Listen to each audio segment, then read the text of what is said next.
দুনিয়ার ব্যাপারে বুঝেন, আরো দেখেন, আরো ভাবেন, একজন একজন করে ভাবেন। দুনিয়া আরো যদি সাজান, খোদার কসম ক্ষণিকের ক্ষণিকের ক্ষণিকের অল্প সময়ের দুনিয়া চমৎকার সাজাইয়াও তৃপ্ত হইতে পারবেন না, তৃপ্ত হইতে পারবেন। এবছর চমৎকার রং দিছেন বিল্ডিংয়ে, 2 বছরের মাথাত বিভিন্ন খান দিয়া চামড়া উঠিয়া এটা আবার যেই সেই, ঠিক কিনা বলেন? তা আবার রং দাও।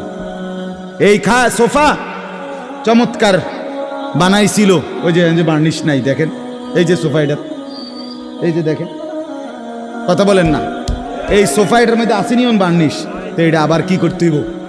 তো লাভ হইল কই? দুনিয়া তো ধোকা, দুনিয়া ধোকা। এই সৌন্দর্যময় চেহারা নারী 30 বছরের ব্যবধানে উনি বুড়ি, আর কেউ ফিররা সেদিকে ফিরা সেফও হালায় না। আজ যেই যুবতী, যেই বেহায়া নারী, বেপর্দা মহিলা বাজারে বাজারে ঘুরতো, যৌবন, আরে সেটা তার সম্পদ না, তারটা হইলে তো, নিজের হইলে তো সে কখনোই বুড়া হইতো না। আল্লাহ তাআলা বলছে, আমি যখন যৌবন শেষ করে দিলাম, তো এখন আর কোন পুরুষ তার দিকে ফিররা থুতুও বালায় না।